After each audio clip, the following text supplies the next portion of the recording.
राधे राधे दोस्तों, आज हम आपके लिए लाए हैं भगवान शिव और उनकी एक परम भक्त कंजूस बुढ़िया की कहानी। एक समय की बात है, भगवान शिव की परम भक्त एक बुढ़ी अम्मा थी जो हर समय भगवान शिव का नाम जपती थी, भोलेनाथ की पूजा अर्चना करती रहती थी। परंतु वह बुढ़िया बहुत ही कंजूस थी। वह कभी भी किसी को एक रोटी भी दान में नहीं देती थी, न अन्न दान करती थी। जब पड़ोसी उसे कहते, बूढ़ी अम्मा किसी को कुछ दान भी दिया करो, तो वह कहती, भगवान शिव की इतनी बड़ी भक्त हूँ, हर समय भोलेनाथ का नाम जपती हूँ, मुझ पर दान पुण्य करने की ज़रूरत क्या है, मुझे तो वैसे ही शिवलोक की प्राप्ति हो जाएगी।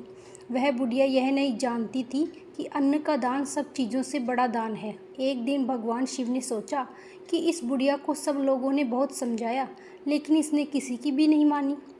यह मेरी भक्त है, यदि मैंने इस पर कृपा नहीं करी तो मेरे भक्तों का मुझ पर विश्वास नहीं रहेगा।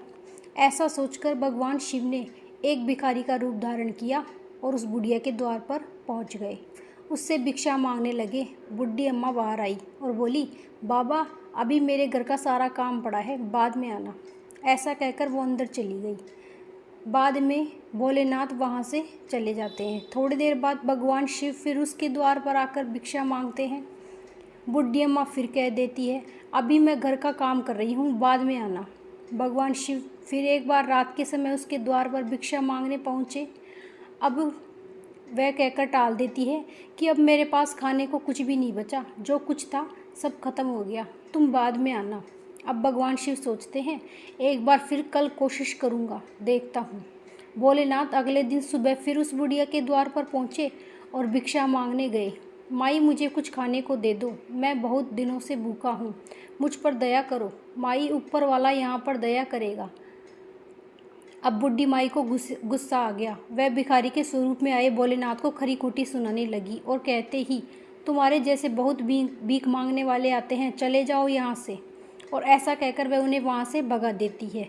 अब भगवान शिव सोचते हैं, यह बुढ़िया नहीं सुधरेगी। ऐसा सोचकर भोलेनाथ वहाँ से चले जाते हैं।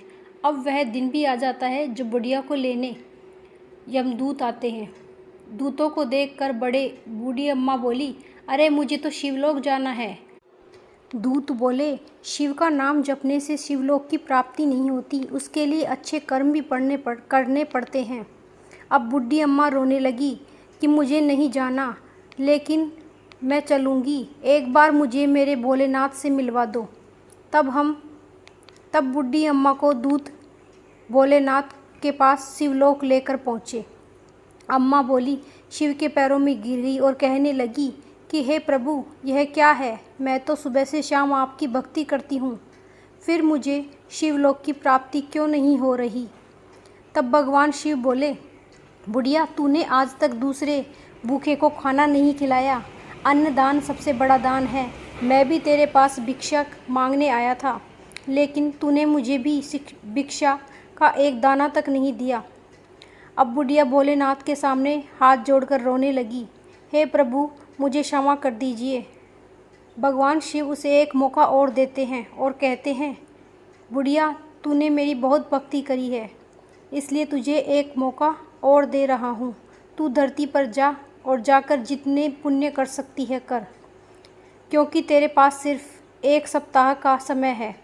वह बुढ़िया खुश हो जाती है और फिर वह अपने पुराने शरीर में समा जाती है।